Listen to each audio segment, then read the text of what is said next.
Welcome to World Prism. Please subscribe and hit the bell icon for more breaking updates. Semiconductor chips are the invisible engines of our modern world, tiny, powerful, and absolutely essential. These minuscule pieces of silicon are the brains behind nearly every electronic device we use, quietly working behind the scenes to make our lives easier, safer, and more connected.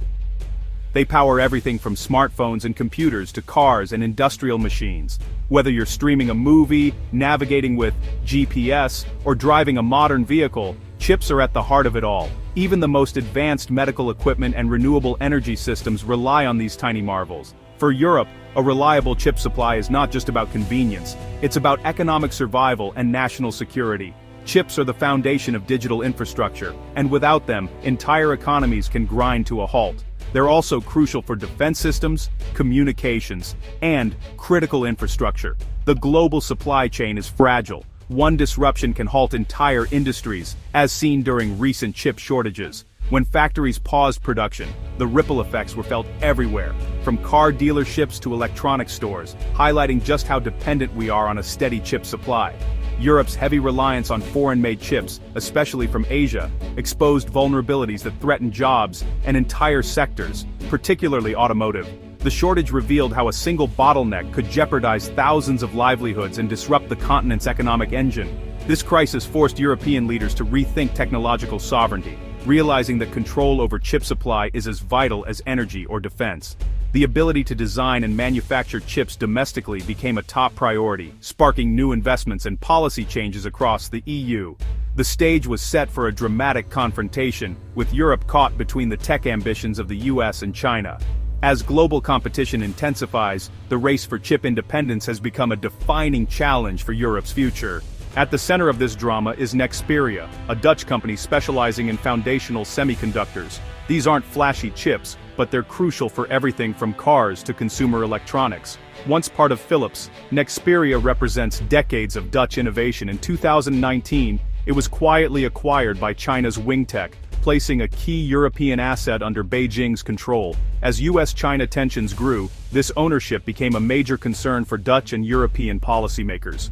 Nexperia symbolized Europe's dilemma, balancing open investment with the risks of foreign control in critical tech sectors.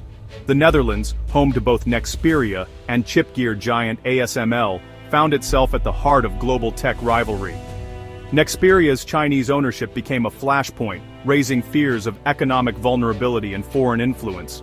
Mounting concerns led the Dutch government, under Prime Minister Dick Schoof, to act. In October 2025, invoking national security, they seized control of Nexperia's Dutch operations, an unprecedented move. The goal: protect critical infrastructure and prevent Beijing from leveraging the company against European interests. US pressure played a role, as Washington pushed allies to curb China's tech ambitions. Inside Nexperia, tensions flared between Dutch and Chinese divisions, spilling into public disputes.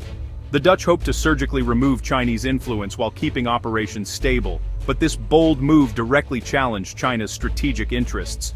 The stage was set for a major international showdown. China's response was swift and punishing. Within days of the escalating dispute, Beijing made a move that sent shockwaves through the global technology sector. Beijing halted all exports of Nexperia chips produced in China, instantly crippling Europe's supply of foundational semiconductors. The silence in the factories was deafening, as production lines ground to a halt and shipments were abruptly cancelled. For many European companies, the lifeblood of their operations had vanished overnight.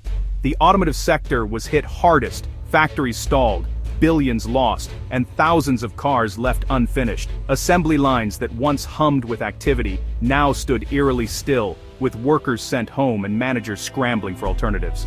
The ripple effects spread quickly, impacting suppliers, dealerships, and even consumers waiting for their vehicles. China's move exposed Europe's dependence on global supply chains and the limits of controlling only part of a global company. The crisis revealed just how interconnected and vulnerable the modern economy had become, as a single decision in Beijing sent shockwaves through boardrooms and governments across the continent. The Dutch government's attempt to isolate Nexperia's Dutch operations proved futile without access to Chinese manufacturing. Despite efforts to ring-fence their technology, the reality was clear. Without the chips made in China, The Dutch facilities were powerless to meet demand or keep their promises to customers. Beijing's message was clear: interfere with our interests, and we can inflict real economic pain. The world watched as China flexed its economic muscle, using its dominance in chip manufacturing as leverage in a high-stakes geopolitical game. The chip shortage became a political weapon, wielded with precision. Headlines blared warnings of a looming crisis, and politicians debated how to respond to a threat that was both economic and strategic. Europe was caught off guard, forced to confront the harsh realities of economic interdependence. Emergency meetings were called, stock markets tumbled, and workers across industries faced an uncertain future as the continent scrambled to find solutions. The crisis was no longer just about chips, it was about power. In a world where technology and politics are deeply entwined, the battle for control over semiconductors had become a defining struggle of our time. The export ban sent Europe into crisis mode. What began as a Dutch issue quickly became a continent-wide emergency, with factories idled and industries desperate for chips. European leaders scrambled to respond, but building new chip plants would take years. Their only option: negotiate with Beijing from a position of weakness. Meanwhile, Nexperia's internal conflict and China's PR offensive painted the Netherlands as unreliable and isolated. Germany and the EU joined urgent talks, but China held all the cards. The Dutch government's initial confidence evaporated, replaced by desperation to end the economic pain. Europe's goal shifted from asserting control to simply restoring supply. The power dynamic had flipped. Europe was now pleading for relief. After weeks of tense negotiations, a deal was struck in November 2025. China agreed to resume chip exports, but only if the Dutch reversed their seizure and restored Wingtech's control over Nexperia. The EU also had to assure that chips would be used solely for civilian purposes. The agreement was a clear victory for Beijing and a humiliating climb-down for the Netherlands. The Dutch government's attempt at technological sovereignty had backfired, exposing Europe's dependence on China. Prime Minister Schoof was forced to accept terms dictated by Beijing. The crisis sent a chilling message: China could use its supply chain dominance to bend Europe to its will. The new reality was clear: Europe's autonomy was more fragile than ever. The aftermath brought harsh lessons for Europe, shaking the continent's sense of security and stability. What seemed like a distant geopolitical struggle suddenly became a pressing reality, forcing European leaders and citizens alike to confront uncomfortable truths about their place in the world. ASML's CEO, Christophe Fouquet, openly criticized the Dutch government's handling of the crisis, arguing that dialogue and careful negotiation should have come before confrontation and ultimatums. He warned that acting without a clear strategy risked damaging not only business interests, but also Europe's reputation as a reliable partner.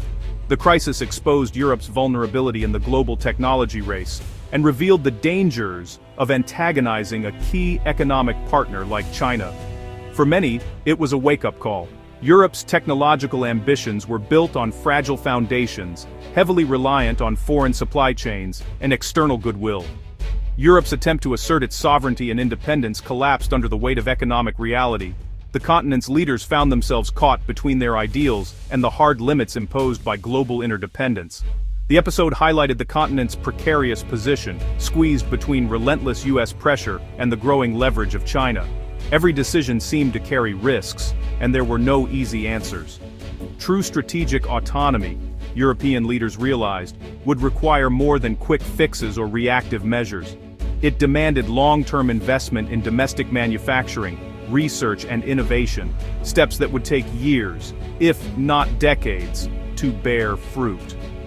For now, Europe remains dependent and exposed, its economic future tied to decisions made far beyond its borders. The sense of vulnerability lingers, shaping policy debates and public opinion. The Nexperia crisis became a cautionary tale, a vivid example of how even a relatively small chipmaker could become the battleground for global power struggles, with consequences rippling across industries and societies. In the end, China emerged as the clear victor, using its manufacturing might and control over critical components to force Europe's hand and shape the outcome to its advantage. In today's interconnected world, controlling the supply chain can be more powerful than making the rules. For Europe, the lesson is clear: resilience and independence must be built, not assumed.